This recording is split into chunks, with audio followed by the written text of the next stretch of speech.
Hey up. So, this Halloween, I decided to do something a little different. I know we usually discuss release companies on this channel, but I wanted to give a go at reviewing an entire franchise of films in one go. So this came about because every October, me and my partner decide to watch every film in a horror franchise throughout the month. It's usually something where she's not seen it and I've seen a few, or neither of us have seen it. Either way, it's something we really want to delve into and have a look at. We've been doing it for a very long time. We've done stuff like Halloween, Nightmare on Elm Street, Friday the 13th, all the big named ones. And this year we picked Saw. Why did we pick Saw? No real reason particularly. My partner's not seen any of these. I've seen maybe 4 or 5.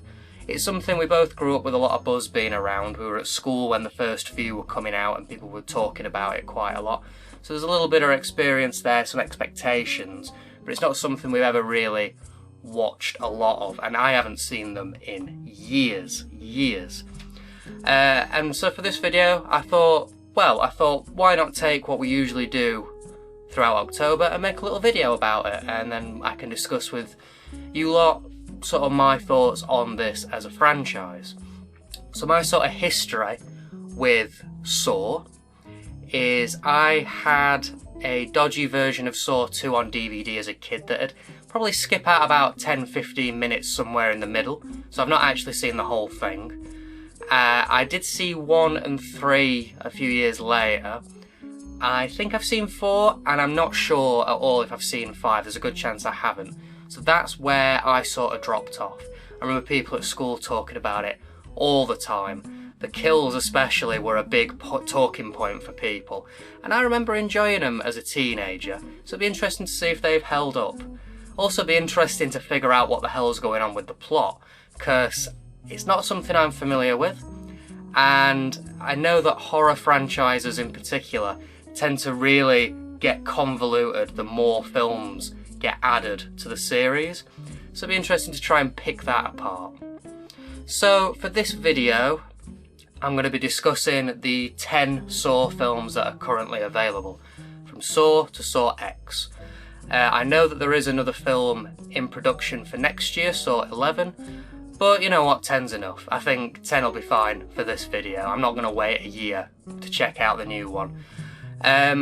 It's going to be more sort of my thoughts and feelings on the films, what I like, what I don't like, me trying to figure out the plot, the overarching story, and if it works, and then comparing the films to each other. It's not going to be this big in-depth analysis, it's going to be sort of first impressions of each film, I guess. Also, there is going to be quite a few spoilers in this. I'll try and make it easy to skip films. If there's a film you don't want ruined for you, then I'll try and make it with chapters so that you can jump along to the next film. But anyway, enough about me and enough rambling about Saw franchise. Let's crack on with the first film, shall we?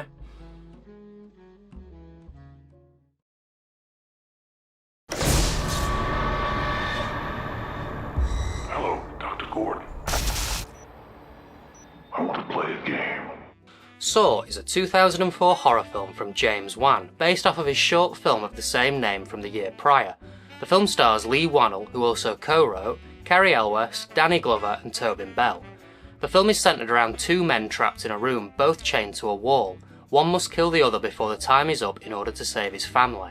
While in the room, we learn about the characters and the mastermind behind the evil escape room Jigsaw, a killer dying from cancer, whose evil traps serve as lessons for those who don't appreciate life. This was an interesting rewatch. It's been years since I've seen it, and in my head I'd sort of built it up as this quiet, minimal film, all set pretty much in this one bathroom environment. I was very, very wrong. It's so bombastic and in your face. It's got editing that'd make a Millennium trash movie blush, with a techno rock soundtrack and tons of overacting, especially from Cary Elwes. It is fun, don't get me wrong, there's a lot of fun here. It does dip a little in the pacing towards the climax and that, but there's so much payoff that it's worth it. Every character in this has the quirks. It's very James Wan and made me think of Malignant more than I thought it would. Especially crazy Detective Tapp and Dr. Larry, whose voice delivery fluctuates so frequently I thought it was going to split in two. Hello? God damn you! If you so much as lay a finger on them, I'll kill you! You hear me? You son of a bitch! I'll kill you! The gore is surprisingly quite minimal here. For a franchise of films that's whole shtick is, look how disgusting and violent this is, it's really quite tame. The famous leg removal scene is pretty much entirely done off camera. We don't even see a stump at the end of it. In fact, we can clearly see his foot is still attached and in some cloth. We do get traps as well, mostly through flashback, and again, they aren't as gory as I expected them to be, and most of the time the people actually escape them, such as the reverse bear trap head thing that's quite a famous image from the film, and the 2 drills in the head tester trap thing. I counted 5, maybe 6 traps in this overall, and that's including the main overarching one in the bathroom. It's way more than I thought there was going to be in this, because as I said, I thought it was all in one location. Most of them, sadly, are a little disappointing though. They're quite quick, a lot of rapid editing that sort of masks what's actually happening, but there's a few interesting ideas here as well. We get a lot of stuff that will be referenced later on in the series too, such as the pig-headed lady, who I like isn't explained in this one, it's kind of left as a mystery. We also get Billy the Puppet, which is quite an iconic character from the series, as well as Jigsaw himself, who I definitely wanted to see more of, as he spends most of this film just laying down asleep in various places. It'll be interesting to see how they flesh out these characters in the films coming up, because they all felt quite self-contained in this. Like, we didn't really need to know more about them. I feel like we got as much as we need, really, and I guess that's usually the case with these first films in a franchise. They're not really made with the idea of sequels, so the characters are quite rounded off and singular almost. So it'll be interesting to see what they do with it, if they can do anything good or if they'll absolutely muck it up. Anyway, I quite liked this one overall. I thought it was pretty good. It's not perfect by any means. The editing's a little all over the place, as is the pacing sometimes, and some of the performances are a little wonky. But there's some fun moments, interesting story, and some good characters here, to be honest. It gets like maybe a 3.5 out of 5 from me. Pretty decent, to be honest. Looking forward to seeing where it goes next. Let's check out the next one, shall we? Live or die. Make your choice.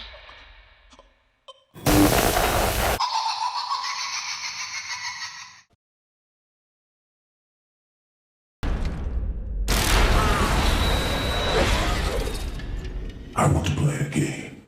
Saw 2 is the follow-up film to the original, made a year after in 2005 and directed by Darren Lynn Bousman. The script for this was initially another film called The Desperate, but after being too heavily compared to Saw, Twisted Pictures bought it and changed it, turning it into a quick sequel. The film stars Tobin Bell and Shawnee Smith reprising their roles from the original, and Donnie Wahlberg, brother to Mark, playing a new character, Detective Matthews.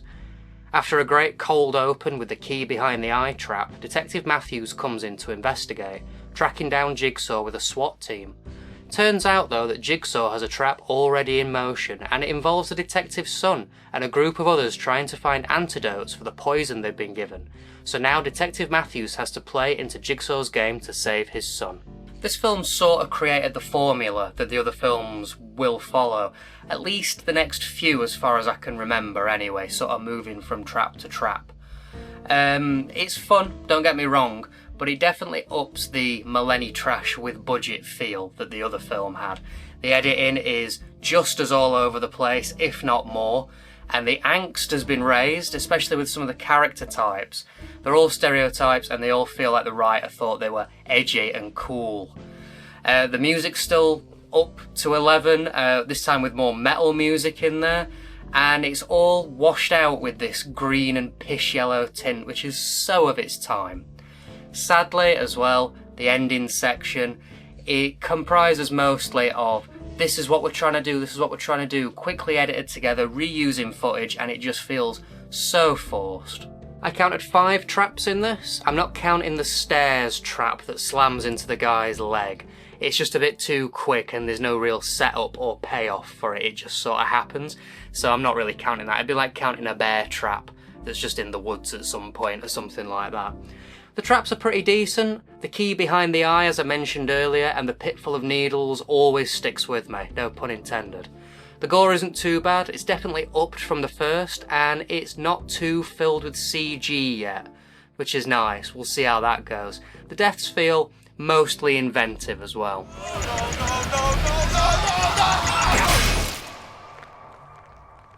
Tobin Bell as Jigsaw actually gets some more screen time, which is nice.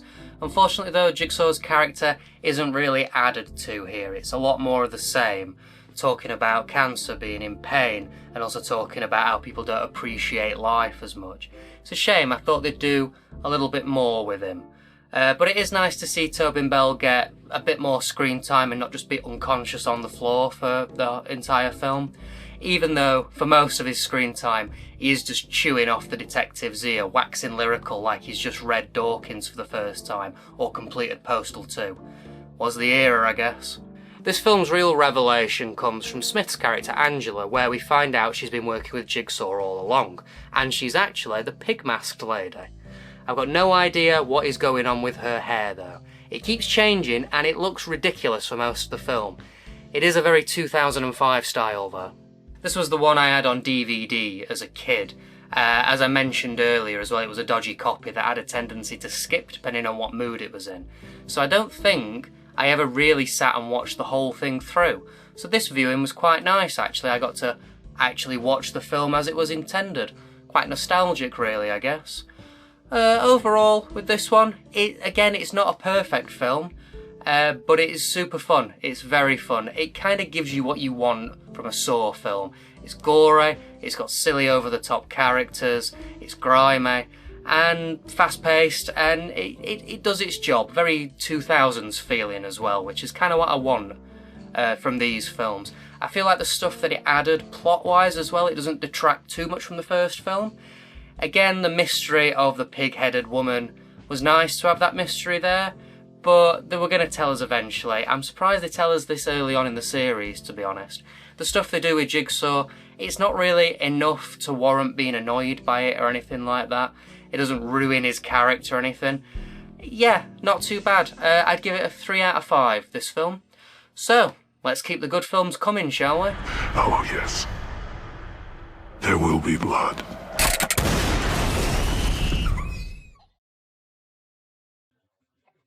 Yeah, man. What? You daft sod. There's only bloody gone and called Angela, in this next section. Yeah, I have called Amanda Angela for this next review, unfortunately. So, apologies for that. I'll put a little correction up on screen where it's needed. Cheers for letting me know, mate. No problem, mate.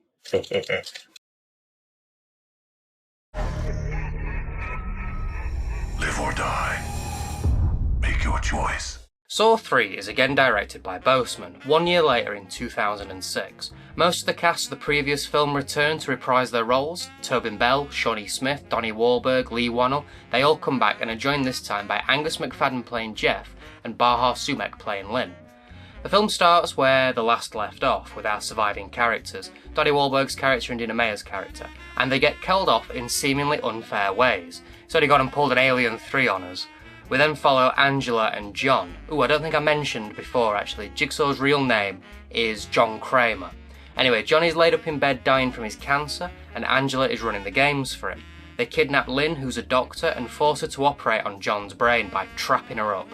Meanwhile, another trap is underway, where Jeff is facing all the people that he's wanted to take revenge on for the death of his son, the game being, can he forgive them?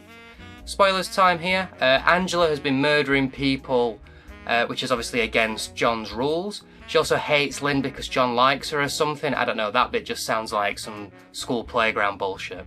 Angela shoots Lynn, Jeff escapes, and it turns out he's Lynn's husband. Jeff shoots Angela and slices John's neck. Lynn dies, Angela dies, and John dies, so everyone's dead. Right, so there's a lot to unpack with this one. For a start, it's nearly 2 hours long, which is far too long for this sort of film. But on top of that, every plot within the film feels like rushed and crammed in. So you've got the doctory stuff, you know, with Lynn and John and Angela. And that stuff's pretty interesting, you know. It would work really well, slightly more fleshed out as its own film, because it does feel really rushed here. But you know, it's a Saw film, we've got to get the traps in there. And then on the other side of it, Jeff's story with his dead son. Again, you flesh that out and you've got a standalone film there, a nice solid 90-minute film. But then you're not exploring the villain's side of things, and you know, you've got to get Tobin Bell in there dying and all that sort of stuff. And it feels like they had two great ideas for two great films and they just smushed it together. And then on top of all this, you've got all the flashback stuff, which what it's basically doing is it's cramming Angela into any scene that happened in the past two films so that it makes it contextually right. But what it does is it ruins any sort of mystique that was built around those events. This film again felt very Mulaney trash with cash. The frantic editing is back, as is the green and yellow tints, the angsty dialogue, the overacting, and the rock soundtrack. It might be slightly more toned down than 2, either that or I'm just getting really used to these. I counted 6 traps in this film, or 7 if you count Lynn's head gun trap thing. Some were pretty standout, like the drowning in rotten pig guts one. That was great, and apparently it's Tobin Bell's favourite as well. And then there's one called The Rack, which twists a dude's limbs. That was really good. There's plenty of gore here. The operation on John's brain looks pretty effective. Some really good visceral sound effects. Some of the CG looked a little cheap here and there. We've started to see the CG gore a little more in this one, and it is a bit of a shame. It's way more noticeable than the first two anyway, especially with the rack, those limbs breaking. It's a good idea, but the execution of the effects were a little lacking. It's probably worth mentioning here as well that I watched the extreme version of this film. Not sure if there was any gore added there or not, I don't know.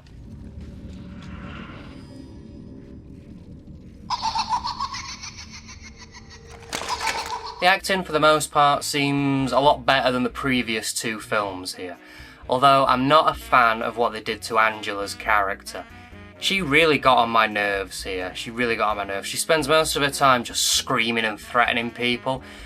And I get it, the character's unhinged by this point. But my god, I was so happy when she got shot. I couldn't stand her in this film. Tobin Bell was pretty good as Jigsaw again in this one. I feel like there was less ear chewing and he sort of refined the character a little bit more, which is nice to see. One last thing, this film loves to show you every detail, like setting up the main trap from the first film, down to like showing you the meticulous brain operation. Also, it did it again with the ending, where it just shows you everything you've already watched, plus stuff from the first two films, as if we haven't figured it out by now. Makes you feel like the film doesn't respect you, you know? Overall with this one then, it's a messy film with some good ideas here and there, but far too long a runtime. Honestly as well, it feels like it could have just ended here. All the characters are dead, so what's next? Well, there's 7 more films, so plenty, apparently. No idea where this is going to go. I'm going to give this one a 2.5 out of 5, I think, straight down the middle. For everything that I enjoyed about the film, it did something that I wasn't too big on, and yeah, that runtime is a real issue with me. This could have made 2 really good films, but instead they shoved it all together and made one bloated, messy mess, basically. So, let's see what they're going to do now then, now that everybody's dead, with Saw 4.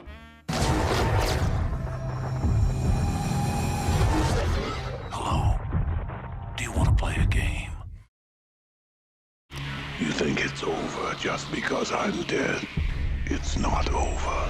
Saw 4 is the direct sequel to Saw 3, once again directed by Darren Lynn Bousman, just before he went off to shoot Repo the Genetic Opera. We have a ton of returning cast in this. Tobin Bell, Donnie Wahlberg, Costas Mandylor, and Dina Meyer. Our lead this time is Scott Patterson as Agent Schramm, and the returning Lyric Ben as Riggs, and I apologise if I butchered that name. Jigsaw is dead and gets a good old gruesome autopsy, but a tape is found inside his stomach, which is something that was referenced in Saw 3. The FBI come in to investigate, headed by Agent Schramm. While Detective Rigg gets involved in one of Jigsaw's big games, which involves both Matthews and Hoffman, from previous films who are still alive and rigged up to a death trap. We also get flashbacks of Jigsaw from his past, meet his ex-wife, and find out how he got started with his work. This one is a big mess. It's just got so much going on that it's hard to keep track of everything. You've got the whole FBI bit, so that's a lot of new characters to meet, and then you're following their side. Then you've got the rig aspect of it, and you're meeting people from his past, some who we thought were dead, like Detective Matthews, and then there's new people from his past to keep track of. Then on top of that, you've got Jigsaw and his ex-wife, their past and all the people they had interactions with.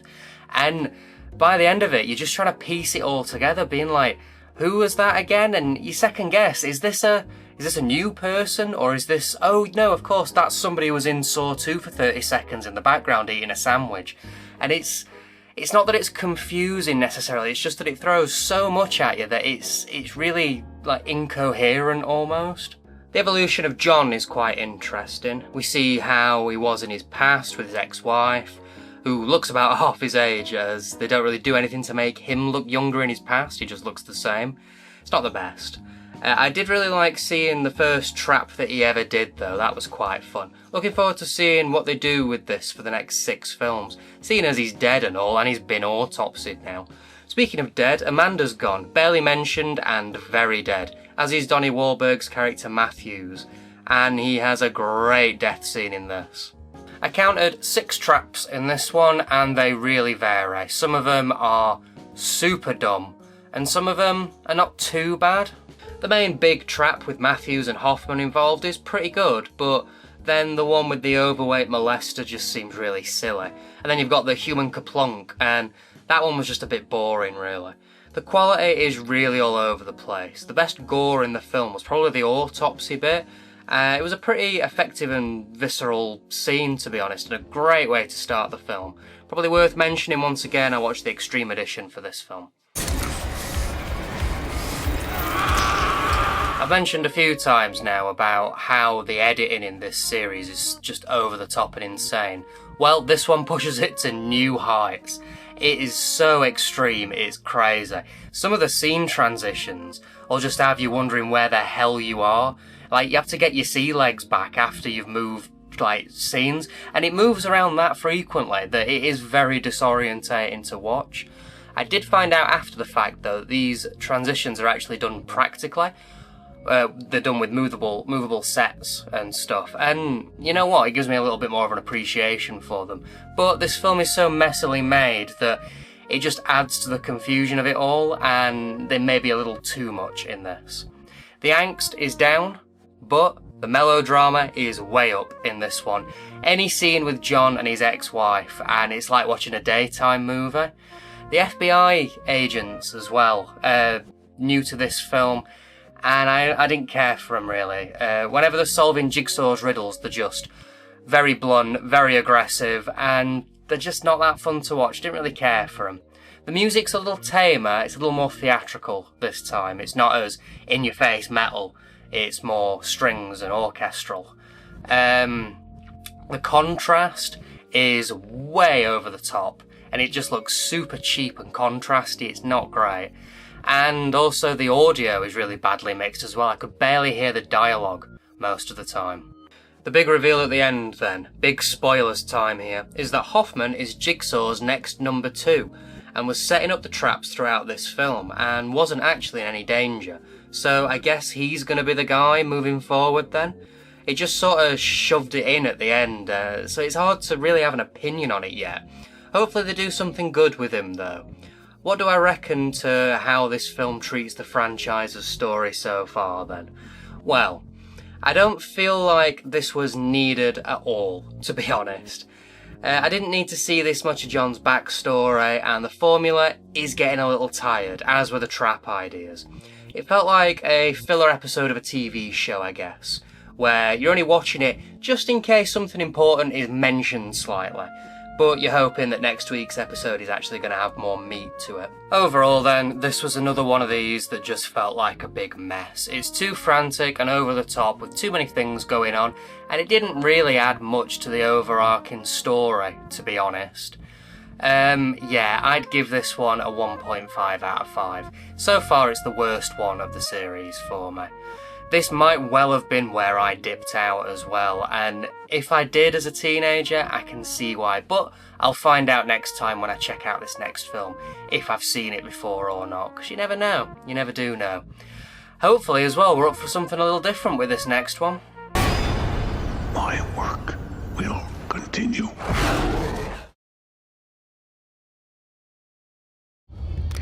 Hello, Agent Straum. If you're hearing this, then you've finally found what you've been looking for. Saw 5 was directed by David Hackle in 2008. Boseman's gone from the franchise, and newcomer Hackle has a go. We get returning cast from the previous films, obviously Tobin Bell as Jigsaw, but also Scott Patterson as Agent Stramm, and Costas Mandylor as Detective Hoffman, or Lieutenant Hoffman after his promotion at the end of the last film. Another great cold open with a Poe-inspired pendulum trap, and we're off. We follow Hoffman, working for Jigsaw, to see how he got where he is. Turns out he's been helping John since before the first film. The pendulum trap from the beginning was actually one of his, to kill the guy that murdered his sister. Jigsaw confronts him on this and gives him the option to join him, which he does. Meanwhile, Agent Stramm is still on the case. Surviving a trap of his own by giving himself a tracheotomy, he is hunting down Hoffman. Meanwhile, 5 people wake up to the latest of Jigsaw's games. This is easily the weakest film in the series so far. It spends most of its time looking into Hoffman's backstory, which kind of just does a Saw 3 again, and it just sort of slaps him into these past events from other films, and once again we're left ruining mystique that may have been built up by any of the previous events. We also get the 5 victims who were all something to do with a building burning down, killing 8 people. Their stuff feels kind of disconnected from the rest of the film, and it feels as if they're only there to have an excuse to show us some traps. Turns out I have seen this one before. I recognise some of the traps in this. Not the story though. I've definitely seen it, and it's probably where I dipped out of the series, and I'm not surprised. We don't really learn too much about John in this film, or his ex-wife, who does come back in this one. We only learn that he left her a box that she has a key for. It felt kind of like Saw Light.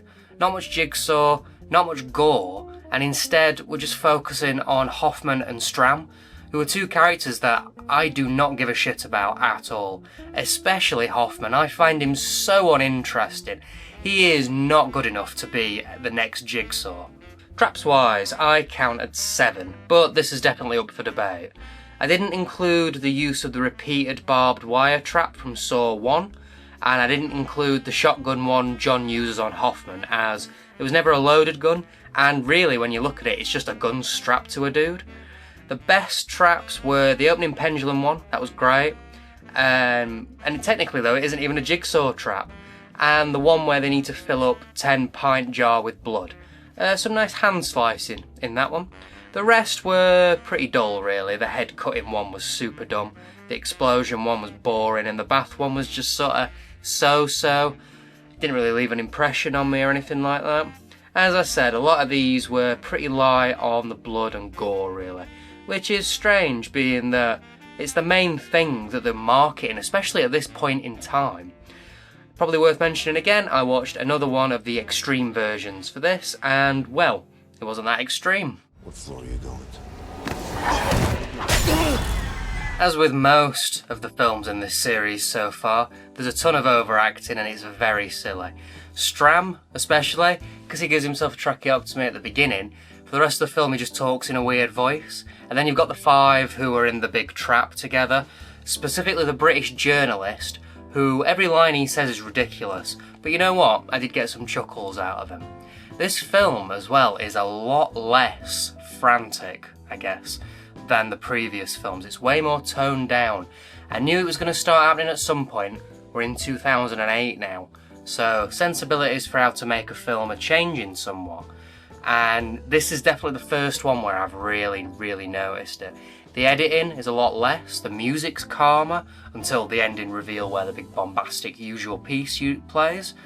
The tints are non-existent, there's not much angst or anything like that. It feels like it's growing up.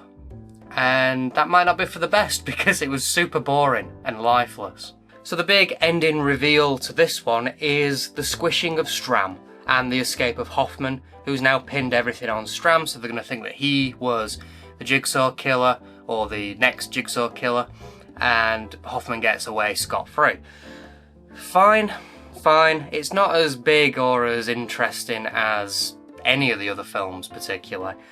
What will be interesting though is to see who we're following in the next film.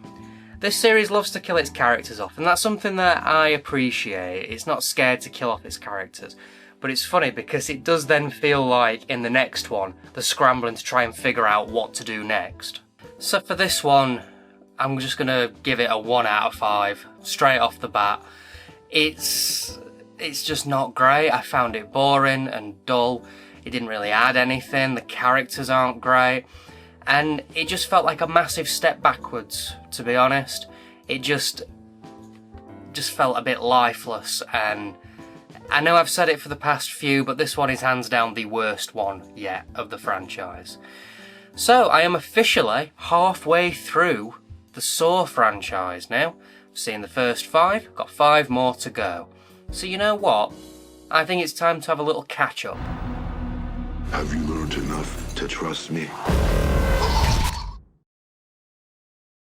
Hey up.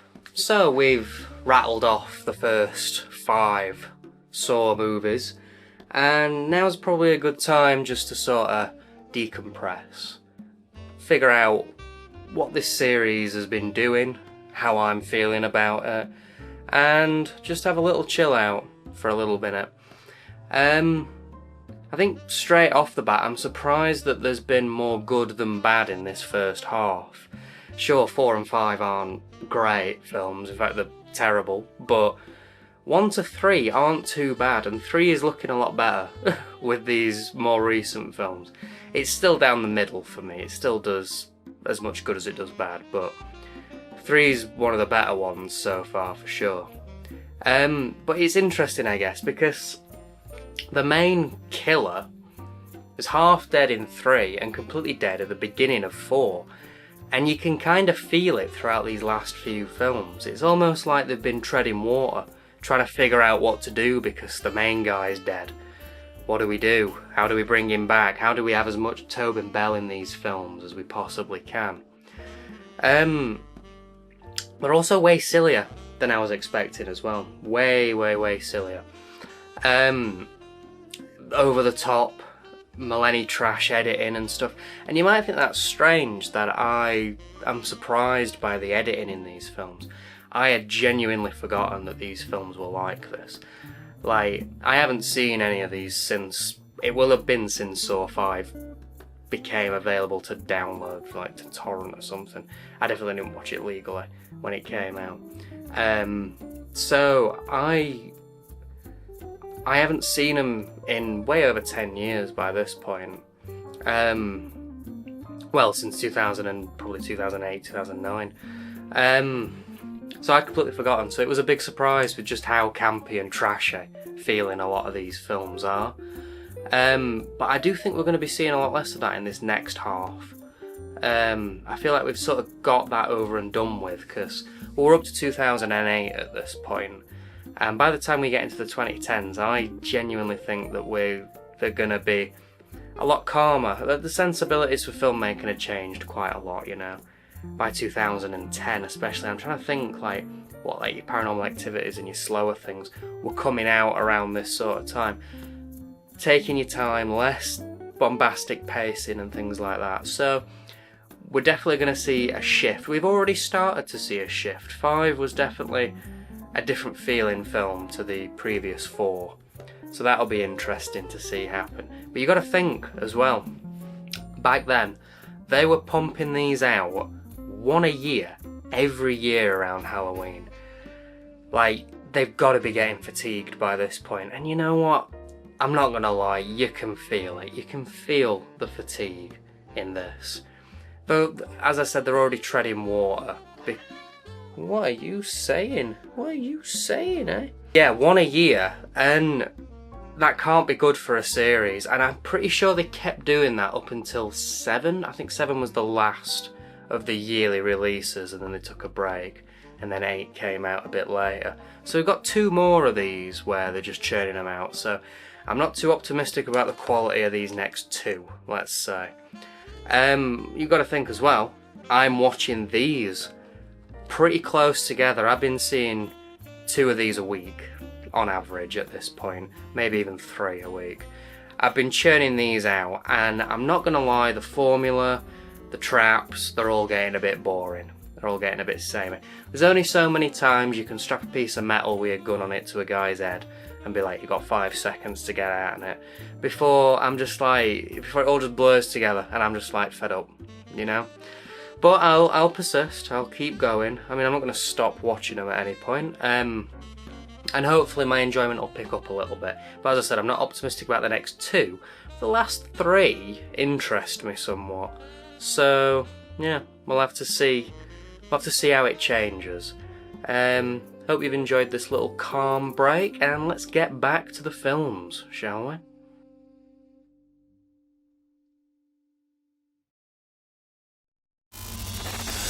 You think it's the living that will have ultimate judgment over you. Saw 6 was directed by series newcomer Kevin Gruter in 2009. The recurring cast includes Tobin Bell, Costas Mandylor as Hoffman, Betsy Russell as Jill, and even Shawnee Smith comes back to play Amanda again. The regulars are joined by Peter Outerbridge as William. After a cold open trap, we see that Hoffman is trying his best to convince the FBI that Stram was responsible for the Jigsaw copycat killings. Agent Perez from Saw 4 is still alive after being supposedly dead in the last film. We learn more about Jill's mysterious box left for her by John, which contains 6 numbered envelopes. So the FBI are seeking a motive for Stram being the killer, while another trap is underway with an insurance dude called William. He wouldn't pay out for John's cancer treatment, and he is a pretty shady guy, so he's up next in Jigsaw's game to pay for how he's lived his life. Better than Saw 5 for sure, but still not perfect, and it's getting really formulaic at this point.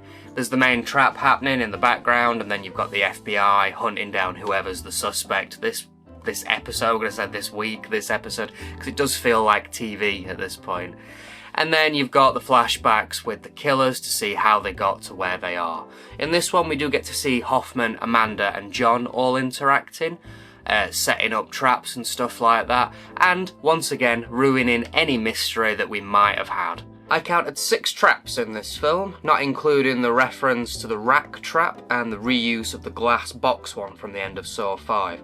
I'm also not including Hoffman's head mechanism at the end, as it's not really meant as a trap, that it's more just an execution method.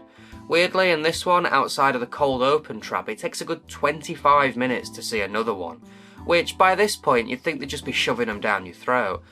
The traps aren't too bad in this one really. I liked the opening one where they're hacking themselves to bits, made me laugh how silly it all felt. The roundabout one tied in nicely with William's past, and the hanging one was simple and effective. I'd have enjoyed the acid injections more if it wasn't plagued with some awful CG. I guess that after Saw 5 we were going to see the more over-the-top aspects of these films calm down quite a bit, and I was spot on. This one really tones down the camera work and the editing, and it does lean into more lifelessness in some of these more talky scenes. I don't know, after we've seen such franticness from the other films, it being stripped back, it does feel a little hollow, I guess. The lighting makes its return though. We get some blues and some greens and some yellows, and I quite like it as an aesthetic. It fits the grungier tone of these films, I think, and it's a nice stylistic choice, and it feels like you're at laser tag. So what do we learn about our characters in this film then? Well, Hoffman is doing a pretty shit job as a Jigsaw surrogate. The FBI are pretty suspicious of him all the way through, and you can tell they suspected him from the get-go, really. I'm not sure if we're actually supposed to like him, though. Even Jigsaw doesn't seem to be a fan, because he just acts like a dick half the time. He's so aggressive. We learn that Angela was with the other drug addict when John and Jill's baby got killed. which leads to Hoffman blackmailing her into killing the Doctor at the end of Saw 3. That's why she shot the Doctor at the end of Saw 3. And I didn't mind that explanation, adding a little more context to it. And through this we find out what the notes said from Saw 3 as well, which is nice. At the end, Hoffman kills the FBI agents and narrowly escapes the bear trap headpiece thing that was put on him by Jill. So he's still alive, so I'm guessing he's going to be carrying on doing his thing in the next film. The stuff with John and trying to get his cancer treatment from William, I quite liked that bit. I thought it was an interesting little story, and then I really liked the stuff with William being the main guy for like the main traps. It felt a bit more personal to John, and he even shows up in some of the videos, like explaining the traps, instead of Billy the puppy. I thought it was a nice little touch, that. Lastly, I wanted to make a mention of the sheer amount of flashbacks and reused scenes in this film. If you were to remove them all from this, it'd probably only be about 25 minutes long, I think. I get that they're trying to tie things in with 5 other films at this point, and you know, people probably haven't rewatched all of them before seeing this, but it is super obnoxious, especially in this one. They re-showed Jill getting the box twice in this. We didn't need to see it twice. You can look at it in 2 ways, and neither of them are good, really.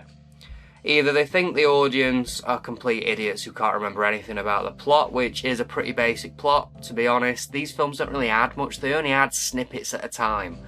So they either think that the audience is an idiot, or they didn't have enough stuff to fill a 90-minute movie and they just padded it out. Either way you look at this, it ain't a great look. I'm gonna have to give this one another 1.5 out of 5, I think. Better than the last one. It does some stuff okay, some of the traps were alright, and I really liked William's overarching story, that was interesting. But Hoffman is just not that interesting, and it just spends far too much time reminding us of the other films than actually fleshing out its own story. I said in one of the recent segments that it feels like they're treading water, and this one really does feel like that still. There's not enough to really move the plot forward in these films. Nobody really of importance dies. Everything just sort of goes back to like the status quo at the end. I just want them to do something a bit bigger, you know, by this point. So, hopefully they do in the next one. It must be Saw. You will be put to the test. Saw 6.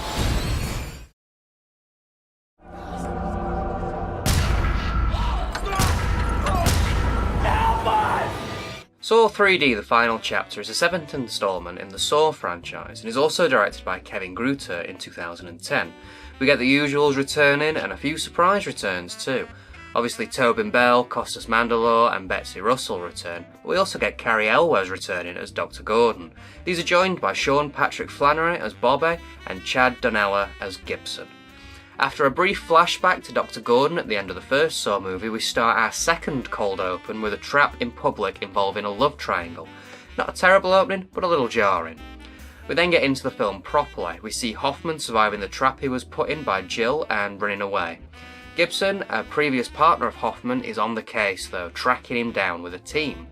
We also meet Bobby, a guy claiming to have survived a Jigsaw trap, moving then on to stardom and after writing a book about his ordeal and starting a self-help group. John's on to him though and knows all this is a big lie. So he sets a trap for Bobby to teach him a lesson. Meanwhile, Hoffman has tracked down Jill and they face off against each other for a final time, but there may be another twist in store. Okay, this one again isn't amazing, but it isn't without its moments here and there. This is the shortest one that I've seen so far, coming in at pretty much bang on 90 minutes. And it packs a lot in like these films generally do. There's a lot going on in this film. Okay, I'll probably start off as well by addressing the elephant in the room. This is a 3D movie made during the 3D boom in like the sort of late noughties, early 2010s. And yes, I did watch this film in 3D. I whacked out the old 3D TV, dusted off the old PS3, and hooked it up upstairs. Me and my partner watched it in 3D upstairs. Felt like I was going back in time.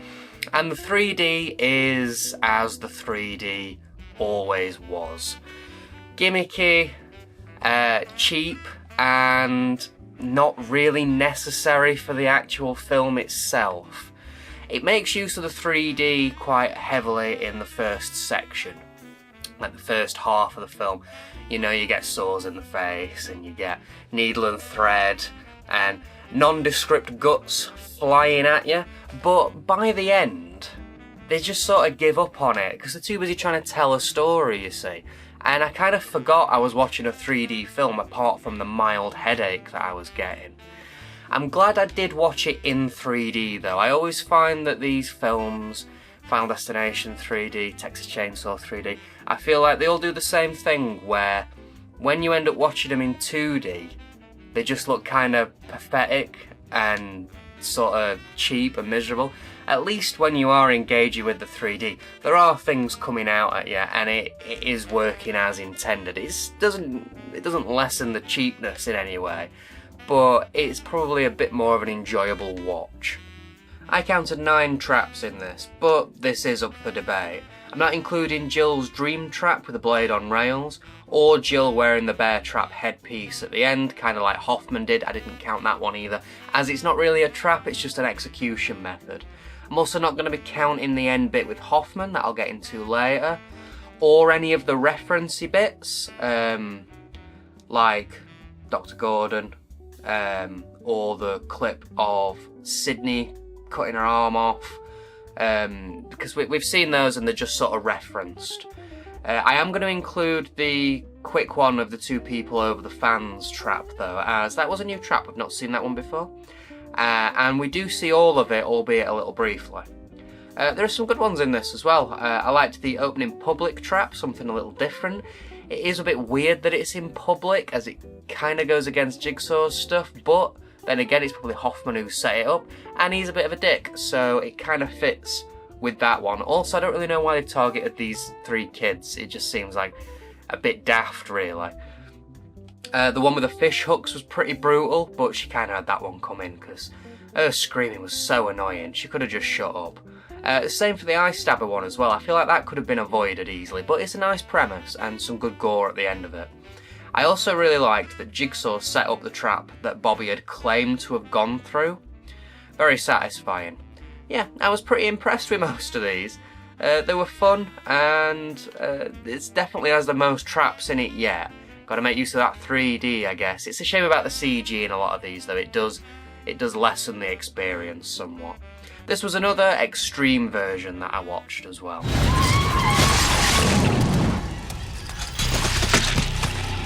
The editing is once again toned down in this, and I am really glad that it is, because with the 3D I might have seized out. The music's also toned down, but it's really repetitive in this one and annoying, and yeah, it really got on my nerves. It goes on for quite a while as well, annoyingly. The colours are a lot brighter in this one. Now, this is something that they used to do with 3D films, and it's to compensate for the fact that these glasses are darker, so you brighten the film and it sort of evens out, but it does make everything look really artificial, and everything's got a bit of a weird shine to it. It's weird as well, especially being the 7th film. You've got the other 6 to go off, and then this one's quite bright and sunny, and yeah, it doesn't look great, I guess. So this was the last of the yearly releases, and this was meant to be the last film. And it even sort of concludes it somewhat. I don't know why horror franchises insist on doing this. The minute you call a film the final chapter, there's going to be a bunch more coming. So what do we learn by the end then? Well, after Hoffman kills Gibson, the cop who's been after him, he then goes on to kill Jill with a bear trap headpiece like she tried to do to him in part 6. He walks outside though and is attacked by Dr. Gordon, who it turns out has been working with John in secret for a long time. Basically, since the end of Saw 1. He's the guy who basically does the operations on people, like the key behind the eye, the key in the stomach and things like that. Bit of an odd twist, I'm not going to lie, but I didn't mind it. I thought it was a bit fun. I quite enjoyed it. Anyway, as soon as Hoffman's just been going around murdering people for the past 25 minutes, which obviously goes against John's wishes and stuff, Dr. Gordon comes in to put a stop to it all, and he traps him in the bathroom trap that he was in Saw 1, but without a saw. I didn't mind the ending to this one really. It wasn't complete closure, we didn't get to see Hoffman die or anything like that, but it was quite fitting for Saw. John's barely in this as well. We see him in a few tapes and a few flashbacks, but that's about it. His screen presence is really limited. We do get to see him in a backwards cap though, which is pretty funny. I think Billy the Puppet is in this movie more than him. I liked Bobby's story. It's a fun twist, someone trying to profit off the Jigsaw killings and then getting their comeuppance. I also liked how incompetent he was with no one surviving, and then the trap that he invented for himself isn't actually feasible at the end. It is flawed though, the acting takes a real step down in this, and it does feel a little rushed, again suffering from too many ideas and not enough time. This film is very of its time, gimmicky, and the 3D does cheapen it somewhat. The guts flying at the screen in 3D, they're just so stupid, so silly. It's a trend that I'm glad died off. Again, it feels like it doesn't really add a whole lot to the story. It's more just a way to sort of add a little bit of closure, I guess. Again, I'm going to give this one a 1.5 out of 5. I didn't really enjoy watching it, but there are some fun moments here and there. It's not a particularly well-made film, but it knows to have fun, and it shoves so many traps and so much gore at you by this point. With the 3D, it's like, at least I'm being somewhat entertained. Monkey Brain is being entertained in some part. But they tried to end it, and unfortunately it made a lot of money for them. And when films make money, they've got to do more films. So, after 7 years, we got another one.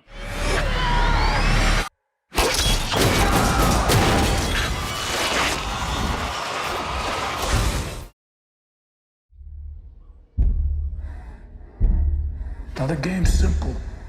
The best ones are. You want mercy? Jigsaw is the 8th instalment in the Saw series, directed by the Sperrig brothers and released in 2017. We get a pretty much entirely new cast here outside of Tobin Bell. We've got Matt Passmore as Dr. Nelson, Callum Rennie as Detective Halloran, and Hannah Emily as Eleanor. A new game is kicking off. The police are chasing a guy who's holding the starting device for it. They shoot him down as he pulls the trigger, starting the game with 5 people all being rigged up to a device.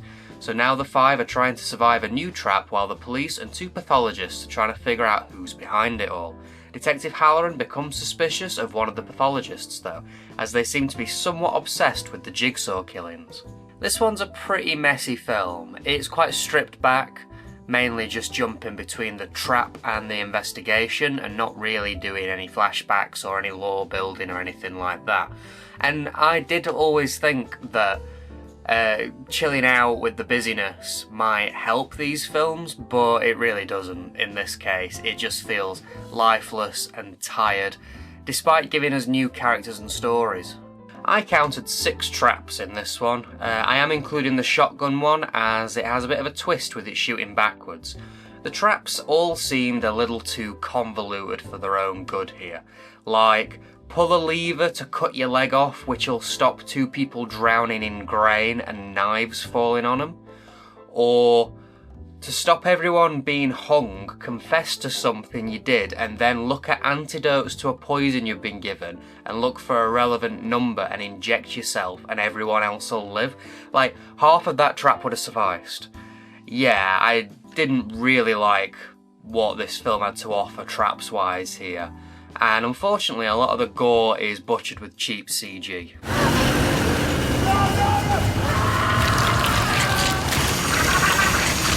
After 7 years, a lot has changed in how films are made. The sensibilities towards filmmaking are completely different, and this film really leans heavily into that.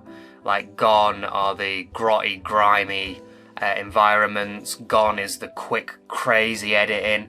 Gone is the big crazy colour choices and lighting, and instead all we're left with is a sort of generic by the numbers sterile feeling film that just lacks any sort of style and didn't really feel like a Saw film to me.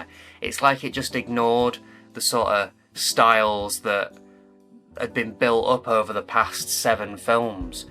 And I'm not opposed to them trying something new. Most of the films in this series have been duds, let's be fair. So trying something a little different isn't a terrible idea. But this just isn't the way to do it.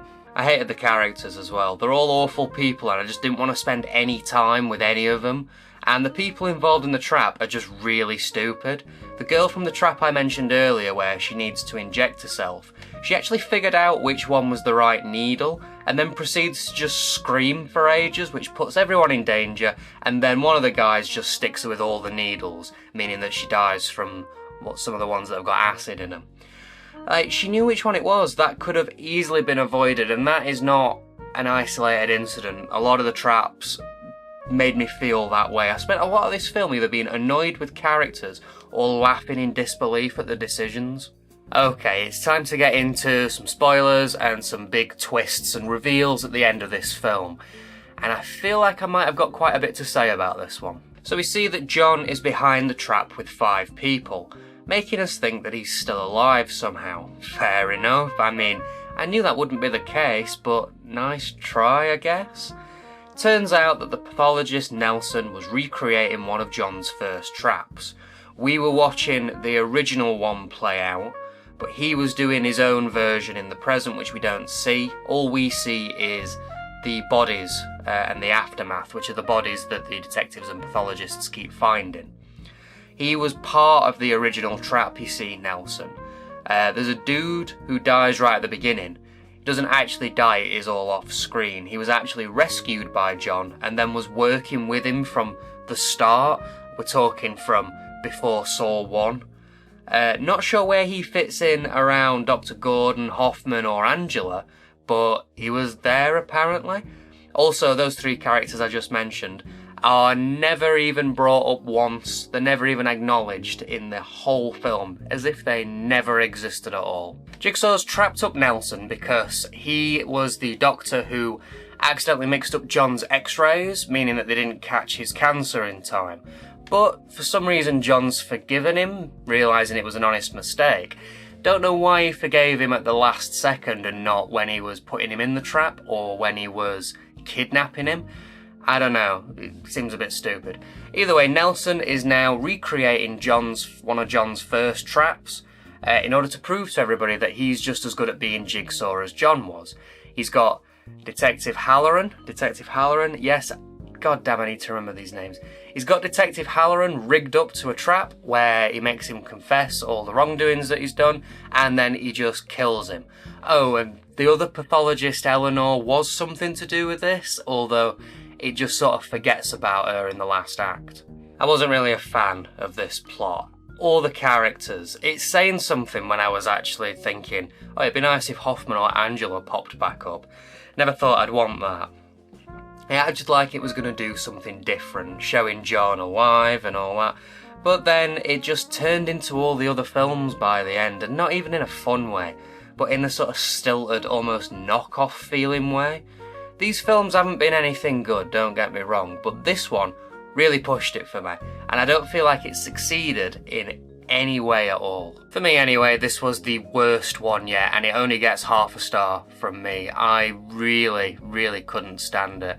The traps were stupid, the gore was filled with CG, I hated the characters, I hated the story, and it just lacked any sort of style. It felt lifeless and tired. You'd have thought by this point they'd have thought of something new to do with the series, and I thought that they were actually going to do that with this, but then it just fell into the same old shit, but in an almost bootleggy sort of way. Sort of like Nelson, it just felt like a cheap imitation. But we're done with this one now, at least, and it looks like we might be up for something a little different with the next one. No, it's not creepy at all.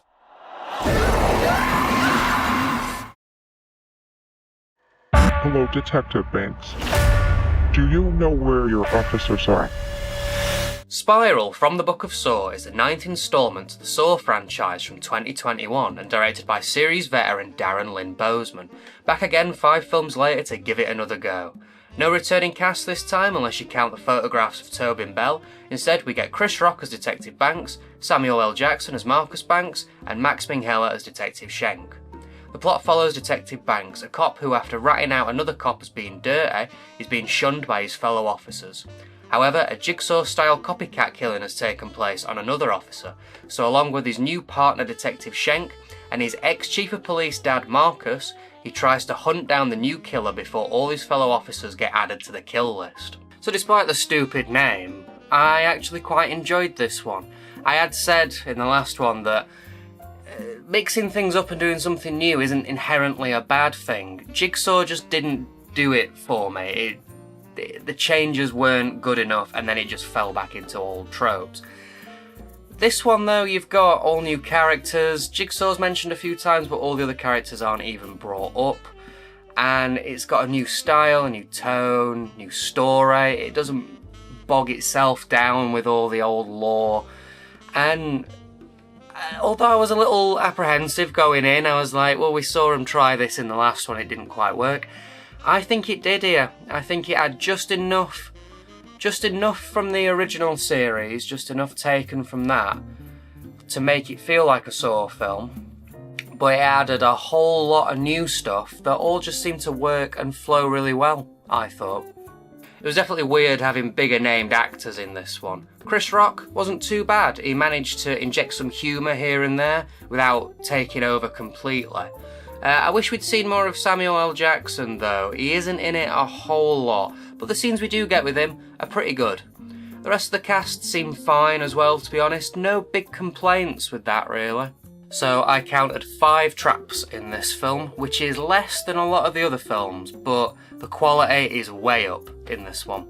They were more self-contained and seemed more thought out. I complained in the last one that they were convoluted. Well, that's not the case here, and most of them were really good. The standout one was the ripping off of the fingers trap. That was great, and it didn't really cut around it too much, so we really got to see it. Very visceral.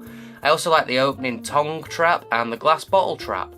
Wasn't massive on the wax on the face one though. It was burn your face off or sever your spinal cord. Seemed a little over the top and silly really, but they can't all be winners, I guess.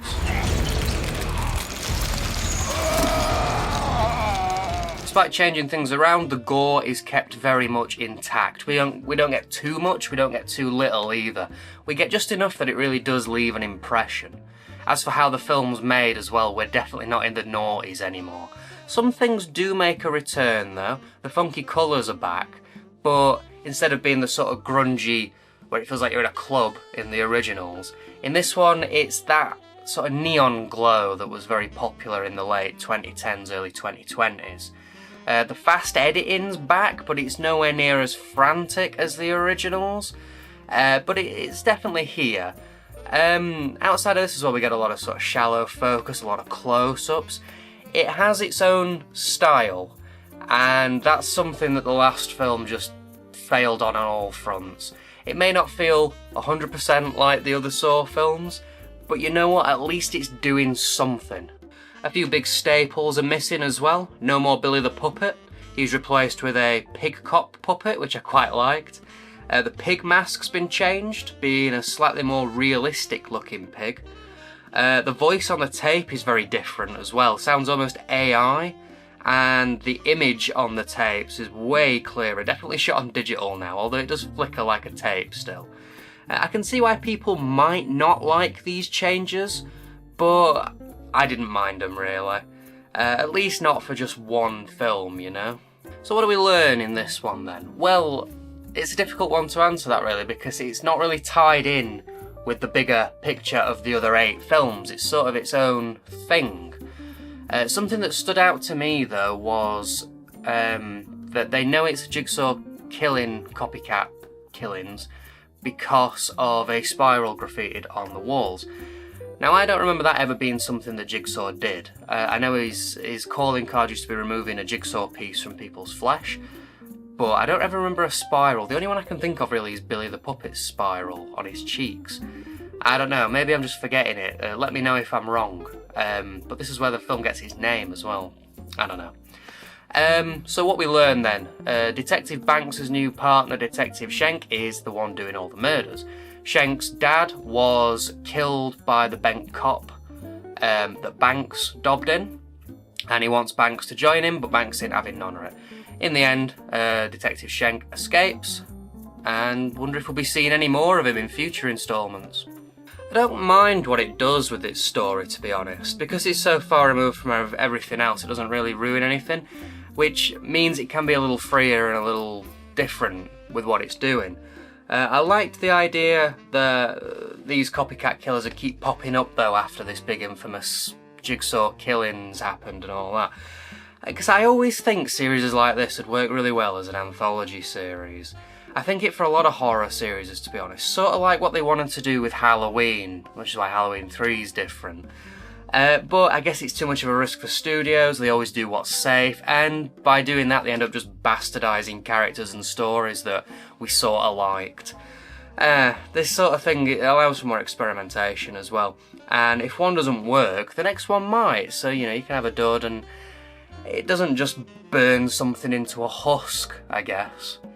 So yeah, I quite liked this one. I can see how people might not because it's quite disconnected from everything else.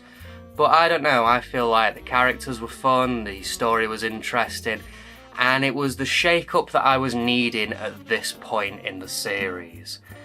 It's not perfect by any means, it's not a perfect film, but compared to some of the dreck we've been watching recently with these films, it was a bit of a breath of fresh air, really. I'd give it a 3 out of 5, and that might be quite controversial, I don't know, let me know if it is, but hey, I enjoyed it. And with that, we've got one more film left. I wonder if it's going to be anything to do with this one, or if it's going to go back to the others.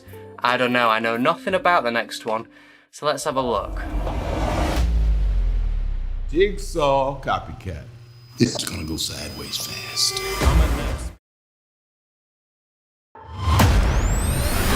Hello, everyone. It's time to play a game. Saw 10, or Saw X, is a prequel film from returning Saw veteran Kevin Gruter from 2023. We get returning stars Tobin Bell and Shawnee Smith, and these are joined by Synovi Makodi Lund, sorry if I butchered that, playing Pedersen, and Stephen Brand as Parker Sears. Set in between the events of Saw 1 and 2, we follow John as he takes his last-ditch effort to cure his cancer by undergoing an experimental treatment, which was mentioned in Saw 6. He travels to Mexico to get cracking with the treatment, but upon returning finds out it was all a scam. So off he sets to test the people responsible for giving him false hope and scamming him out of his money. After 10 films, and we finally get a good one, and this one is pretty damn good as well. It paints a much more in-depth picture of John's character. We see him with his hopeful stage, and then it all come crashing down, and it's some great character development, to be honest. Throughout the other films, you know, we see him be mysterious, waxing lyrical, and being a bit of an intellectual smart arse most of the time. But in this, you know, we see him go happy, sad, calm, defeated, a whole range of things that really do just tie in nicely with his character. And this all then moves really well into the latter half of the film where John's doing his thing. Because we've seen the struggles that he's gone through and stuff, and how awful these people are, there are moments where you're sort of on his side and you get why he's doing what he's doing. Honestly, I was very impressed with this. Amanda returns too. She's kind of as annoying as ever, but it was fun seeing them work together again, and she's that sort of familiar now, I guess, where it's the sort of annoying where you just get on with it. The scammer, Pedersen, is a real piece of work, and they do a great job of making her the biggest piece of shit you've ever seen, which ties in nicely to seeing her getting a comeuppance. There's a great fake out in this as well towards the end, and it all just works really nicely. I counted 7 traps in this film, and again, this could be up for debate, depends what you class in as an actual trap and not. But I don't know, I've counted all of them that are shown in the film because I feel like all of them were fleshed out to some degree. You could say that the eyeball trap isn't one, as it's in John's imagination, but we see the whole thing play out, so I count it. And then there's also the bloodboarding one, which John and a child end up participating in. Again, this was a fake-out trap, but I don't know, I feel like it's well fleshed out enough that it's worth counting. All the traps are excellent in this, self-contained, brutal and entertaining. Some standouts though, there's the guy picking bits of his brain out, or his head will get cooked. Nice, pretty interesting trap. And then the beginning one where the dude has to break his fingers or his eyes will get hoovered out of his head. Despite this one being a more story-centric film, it's nice to see the traps are still here and are actually some of the best the series has to offer.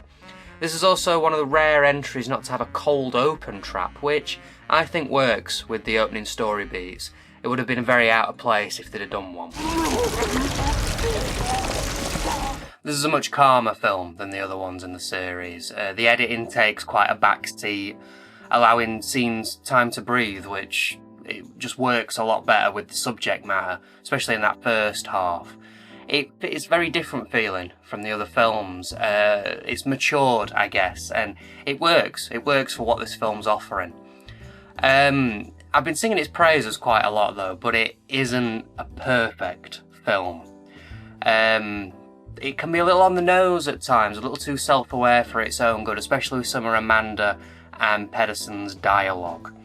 It kind of takes you out of it a little bit. It makes you feel like the characters have watched 10 Saw films as well, which is a bit daft. The acting can be a little wonky here and there, and they do nothing to de-age John and Amanda. Even though this is set back between Saw 1 and 2, they look way older than they did in Saw 2 and 3. It can be a little distracting at times. So what do we learn here? Well, not too much really. It doesn't bog itself down with the other overarching plots from the other films. We see John designing traps from other films, and Hoffman's vaguely referenced. But that's about it really. The big twist is very self-contained. It has to do with like the identity of Parker, but I don't really think it's worth spoiling in this video, to be honest. This really could have been a standalone film. You don't have to have seen all 9 of the other films to appreciate this one. I wouldn't say anyway. Maybe watch 1 and 2 just to understand Jigsaw's character a bit, and then jump into this. The isolated nature of it really works in its favour as well. It makes it feel like a complete experience as opposed to some fractured part of a bigger thing. I genuinely think that this is the best in the series. It might be a controversial opinion there, I'm not entirely sure, I don't really know what people think to these films really, but for me it just ticked all the boxes. It's self-contained, it's mature, it's got the violence and the stuff you want from a Saw film, and the character development as well, but it don't bog itself down with tons and tons of over-explained plot. It's not perfect, but it's pretty damn decent. I'd give this one a 4 out of 5, top of the class for me, definitely. And it just goes to show, this and Spiral I'd say, goes to show that sometimes in a franchise you need to experiment and you need to think outside the box and stop sticking to that same boring formula you've been doing. But we'll talk more about this in the next section, because I think it's time to do some summing up. This is not retribution. It's a reawakening. So there we have it, all 10 Saw films watched and discussed. What do I think to this then as a franchise? It's not great. It's not a great whole, I guess. The first one is an excellent standalone film, and I don't really think it needed any more adding to it. It sort of worked as a standalone. It gave you just enough information to keep you interested and to make it feel right, and it left just enough mystery to make you maybe want to rewatch it and try and figure out what's going on a little bit more. But, you know, a film does well, you gotta make more of them, haven't you? Going into this as well, I really expected the gore to take centre stage. Like, I thought it'd try with the plot for a little bit and then just give up on it and be just the, here we go, it's time for gore. And it kinda did, I guess. Especially towards the middle, Saw 5, Saw 6. But it really tried with the plot as well, way more than I was expecting it to. And I don't really think it succeeded for the most part. Inclusions like your Hoffmans and stuff like that. I don't know, I just felt like it was trying, but it wasn't quite hitting the mark with it, I guess. And then by the time you get to like Saw 7, it just feels painful and cheap as well. But this is it, and I think I've said it a few times during this video, I'm sure, but I'm gonna say it again because it needs to be stressed. Making a film a year for this franchise did not do it any favours. Because like, you get to Saw 5, Saw 6, and you are feeling that fatigue with it. And because it's sticking to this formula, because it has to be a yearly release, it's drying up, it's killing itself basically, because it has to keep doing the same shit over and over again, because we've got to get it out in a year, And then you get rid of that, and sure, Jigsaw wasn't great, but Spiral and Saw 10, you start experimenting a little bit more, you start switching up the styles, figuring out the story as opposed to rushing through it, and you start getting good again. Speaking of, as well, I think now is a good time to give my best to worst, probably worst to best actually, rankings of these 10 films. So starting down at the bottom then with number 10 is Jigsaw. I really hated everything about this film, no redeeming qualities. Number 9 is Saw 5, where the fatigue really started to show, and yeah, not a good one. Number 8 is Saw 3D. Fun, but too bogged down with its own gimmick. Number 7 is Saw 6. Pretty forgettable, this one. Pretty forgettable. Number 6 is Saw 4. A real step down from the first 3 films. Noticeable drop off with that one. Number 5 is Saw 3. A pretty middle of the road film, which fits because this is the middle of the list.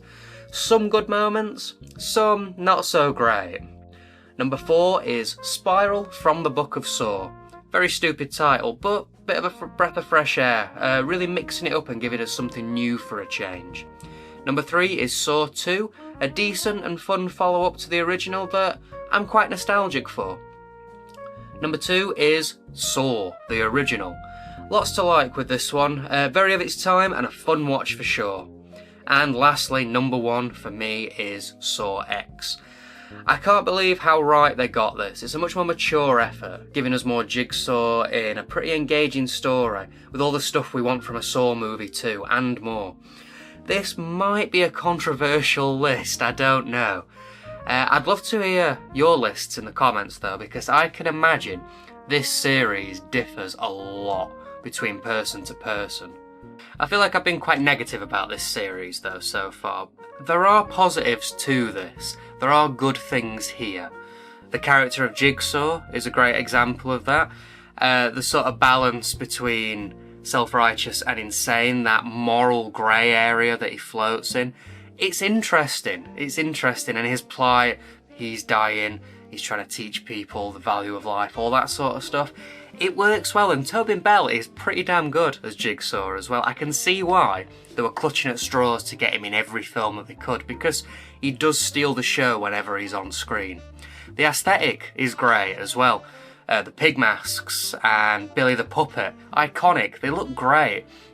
The environments, the griminess, something like a mix between Laser Tag and a 9 Inch Nails music video. It works and it's good, it's got its own sort of style. Sure, it loses it and it dips in and out of it being effective and being cheap, but that core style is interesting and works really well. Then there's the gore. If you're new to the channel, I really like gory films. I've done a lot of reviews on very gory films. And this has got some excellent examples of gore, and the traps can be quite inventive as well. They can really play with your imagination a little bit, and it has its highs. It really does have its highs, but it does have its lows as well. So talking about the traps, overall I counted 62 traps over the 10 films. Now this may vary, you may have a different number. I've discussed throughout each film like what I'm counting and what I'm not. Some of you might have more, some of you might have less. I counted 62, and what I think is a good thing to do now maybe is list my top 5 best and bottom 5 worst traps from throughout the series. So we're going to start with the worst, and number 5 is the molester bed trap from Saw 4. Not great, very over the top, and just seemed really stupid. At number 4, we have the group trap of get the key or your head will get cut off, and that's from Saw 5. Pretty dumb, and the effect is awful, and I just didn't feel any tension with this one. Number 3 is keys in a jar. You got to get a key and unlock a tunnel before an explosion. This one is also from Saw 5 as well, actually. This is very boring and very obvious that more than one person could fit in a tunnel. I don't know. Didn't like that one. Number 3 is confess to robbing an old woman and then pick the needle or everyone gets hung. One needle has an antidote and the others have acid, from Jigsaw. This is so convoluted. And what's worse, I said this before, but what's worse is she knew the needle but didn't pick it and then just got killed. Really, really stupid. And yeah, I was sort of screaming at the screen with this one. Number 1 though has got to be cut off your leg to stop people drowning in grain, and there's also knives and spades falling on them from Jigsaw again. This was so dumb and it goes on for far too long. I really hated this one. Fucking grain. It all falls into place a little too nicely as well, which I didn't like. Like, the dude stands in the perfect place to have his foot perfectly go through the floor and nicely into the trap. And then both the other two go into the silo, not just one of them. Why does it all line up so well? It's so stupid. Very dumb. Anyway, on that, let's now go on to the best. So, at number 5, I've got The Pendulum from Saw 5. One of my least favourite Saw films, but this is a great opener. And it's Poe related, which gets big points from me. It's a weird one though, as this is a Hoffman trap, not a Jigsaw trap. But I mean, Hoffman works for Jigsaw in the end, and it's cool, so I'm counting it, I don't care. Number 4 is break your fingers or your eyes get sucked out trap from Saw 10. This has a very striking visual, and eyes getting sucked out goes through me. Very decent. Number 3 is the key behind the eye trap from Saw 2. This is a classic, and one that has definitely stuck with me since I was a kid. Love it. Number 2 is pulling your fingers off from Spiral. I really like this trap, and the effects are pretty fantastic. Crunchy, I'd say. Before we say number 1, I do want to give a quick honourable mention here to The Rack. If the effects were a little bit better, I might have included it. It's a shame because it's a good idea, but the execution not so good. And number 1 goes to Drowning in Rotten Pig Guts from Saw 3. How could I not? It is so disgusting. I had to put it at number 1. And it brings back the pig motif. Love it. So some bad, some good, but mostly all entertaining to some degree.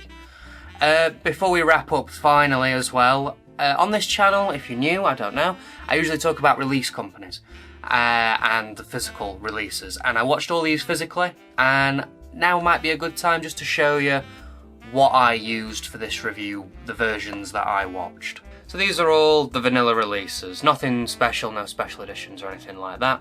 I got the box set, which contains Saw 1 through to Jigsaw. The problem with this box set though is Saw 3D isn't a 3D Blu-ray, or there's no option for 3D on this disc, it's just a 2D version of Saw 3D. So I grabbed a separate one of Saw 3D. Then it's just the vanilla releases of Spiral and Saw X. There's not much to say about these because they are just vanilla. There's a few extras here and there, and there's no issues because they're a bigger company putting these out. No problems with sound or image or anything like that. The box set is decent, and it's a quick way of getting a big chunk of these films. It's just a shame that it doesn't contain all 10 of the films. I mean, it will have been released before all 10 came out, but there isn't one currently for the 10 films. Ah well. So let's have a quick summing up then, shall we? Unfortunately, I'd say that there is more bad than good in this series. But the films that I thought were the best, you can kind of watch in isolation. Saw 1, Saw 2, Spiral and Saw X. you don't need the other films to watch these, so you could just watch the good ones. The rest just sort of muddy it, I guess, but who knows, maybe you're like me and you just need to see all of them. If you do, then good luck. I'd be interested to see what they do with Saw 11, which is apparently coming out next year as well. I don't know where that's going to fit in with anything, but we'll see, we'll see. Right, this video's gone on for far too long. Skeleton, any last words? I'm just glad this whole Saw deal is over. Me too, Skeleton. Me too. So, there we go then. Something a little different on this channel. I'm not used to doing this. This is a new type of video. Let me know what you thought. Did it work? Was it not quite right? Was there something I can change in this sort of thing? Is it something you'd like to see more of in the future? It could be a yearly thing, you know? I watch a franchise of horror films every Halloween, so I could just tie it in. Maybe one that's not too long next time, because 10 films was a bit of an ordeal, but I did enjoy making the video all in all. And I hope you've enjoyed watching it. Again, as I said, let me know any suggestions, if you liked it, if you didn't, let me know, and it's all good feedback at this point. So, happy Halloween, and thanks for watching.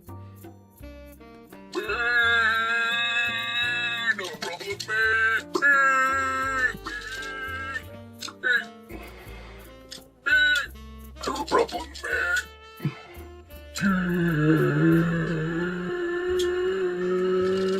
No problem, man. Yeah, man. Yeah, man. No problem, man. Yeah.